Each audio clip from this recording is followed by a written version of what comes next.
बहुत शुक्रिया आप सबकी तशरीफ़ आवरी का। आज सिंध में एक सियासी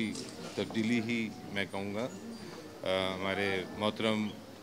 कायम अली शाह साहब ने वो भी कॉन्स्टिट्यूशनल प्रोविज़न के तहत उन्होंने रिज़ाइन दिया है। फ़ैसला गो के ज़ाहिर है पॉलिटिकल फ़ैसला था और उसको मैंने आइन की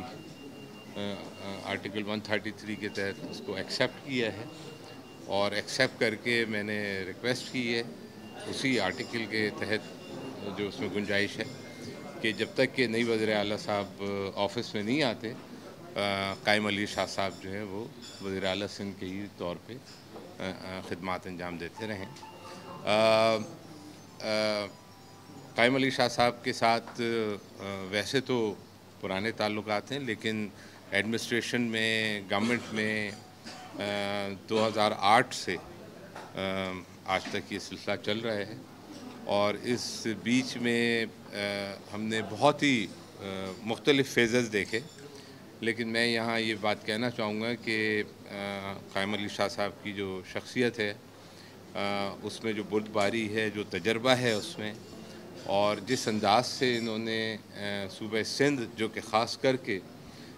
बहुत ज़्यादा टर्बुलेंस और टर्मोइल्स का शिकार रहा है, बिटरनेस बहुत रही है मुख्तलिफ़ तबकों में, उसको जिस तरह इन्होंने एब्ज़ॉर्ब किया है अपनी शख्सियत के हवाले से, अपनी विज़डम के साथ, और जिस अंदाज से सूबे को स्टेबल रखने में अपना किरदार अदा किया है, तो मैं ये चाहता हूँ कि मैं उसकी भरपूर उसको रिकग्नाइज़ भी किया जाए और अप्रिशिएट भी किया जाए। गो कि ये एक फ़ैसला हुआ है, पॉलिटिकल फ़ैसला है, लेकिन मैं समझता हूँ कि शाह साहब का तजर्बा उनकी पार्टी के लिए भी और गवर्नमेंट के कामों में भी हमेशा शामिल हाल रहेगा। उनका एक्सपीरियंस, उनका तजर्बा, उनकी जो बुर्दबारी है, उसका फ़ायदा उनके सक्सेसर मुराद अली शाह साहब इंशाअल्लाह ताला उसको ज़रूर इस्तेमाल करेंगे। और मुराद अली शाह साहब के लिए मैं ये कहूँगा कि उनके साथ एक वर्किंग रिलेशनशिप अल्हम्दुलिल्लाह पहले ही बहुत अच्छा रहा है। शाह साहब की कैप्टनशिप में one of the efficient ministers रहे हैं। मुश्किल तरीन महकमों को उन्होंने लीड किया है, फाइनेंस और प्लानिंग एंड डेवलपमेंट, और बहुत ही एहसन अंदाज में, बहुत अच्छे तरीके से अपने काम को सर अंजाम दिया है। शाह साहब के तमाम ये इस पीरियड में गवर्नर हाउस की और चीफ मिनिस्टर हाउस की एक ताल्लुक़ रहा है, एक रिलेशनशिप रहा है। गो कि गवर्नर का एक कॉन्स्टिट्यूशनल रोल होता है,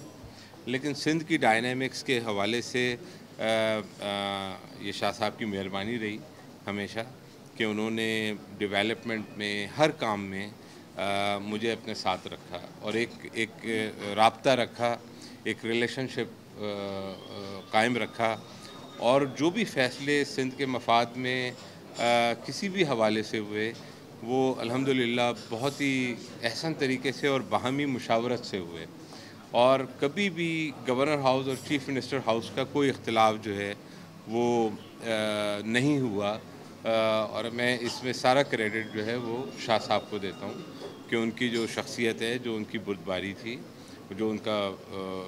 उनके विज़डम है, उसमें हमेशा हर चीज़ का फ़ैसला जो है वो बहुत ही एहसन अंदाज में हुआ।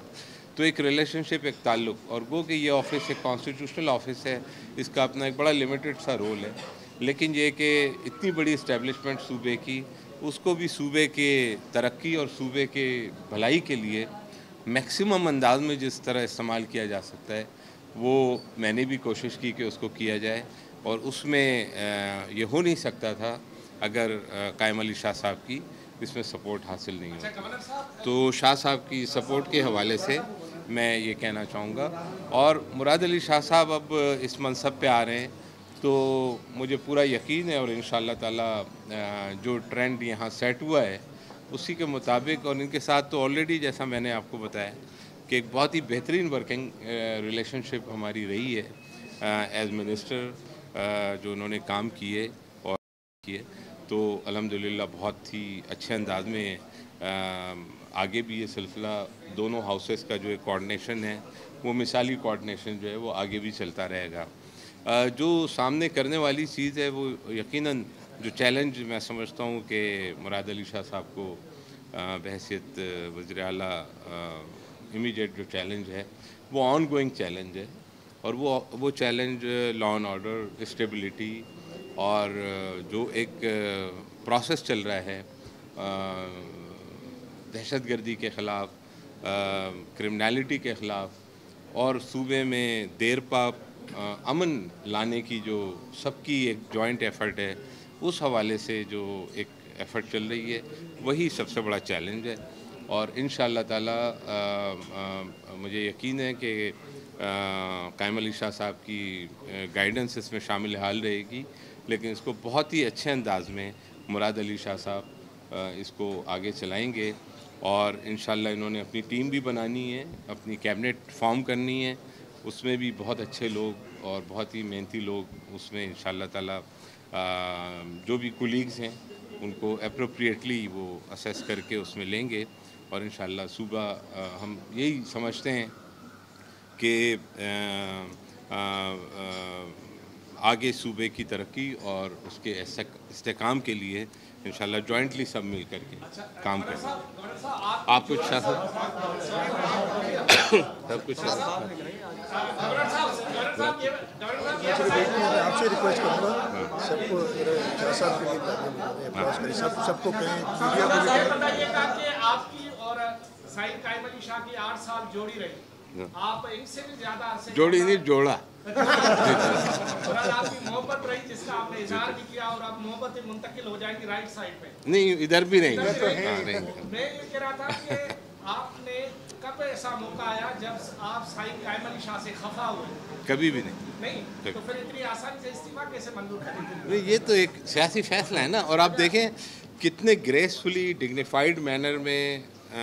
ये पूरा प्रोसेस हो रहा है। इसको अप्रिशिएट करना चाहिए कि ये बहुत अच्छी, मैं समझता हूँ कि पीपल्स पार्टी की जो लीडरशिप है उसने भी बहुत ही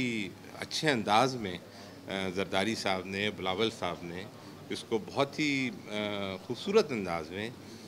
क्योंकि ये सियासी फ़ैसले होते हैं, उन सियासी फ़ैसलों को इम्प्लीमेंट करना, फ़ैसला करना और फैसला करके उसको इम्प्लीमेंट करना बहुत इंपॉर्टेंट होता है। तो बहुत ही अच्छे अंदाज में किया। सियासत में आउट ऑफ टर्न प्रमोशन को किस तरह देखते हैं? तो जो काबीना थी इनकी, नहीं, काबीना अभी नहीं है, मिनिस्टर्स नहीं है, चीफ मिनिस्टर साहब। शाह साहब से तो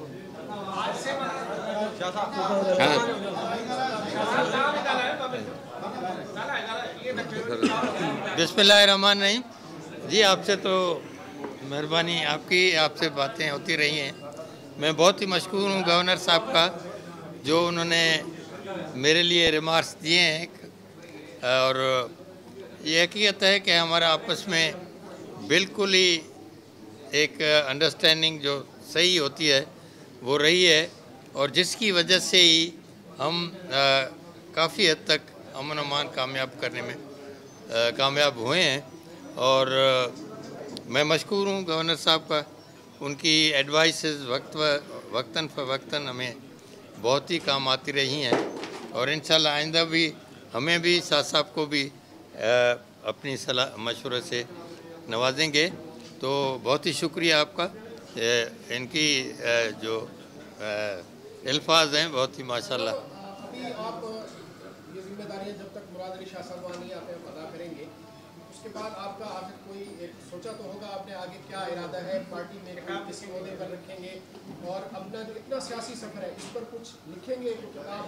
ताकि आपकी हयात में ही वो आए, लोग भी उससे इस्तेमाल दुआ करें, इंशाल्लाह किताब लिखने की कोशिश करेंगे। लेकिन ये जो गवर्नर साहब ने मेहरबानी की है, ये आईनी अख्तियार है कि केयर टेकर चीफ मिनिस्टर रहता है 2 दिन या 1 दिन, और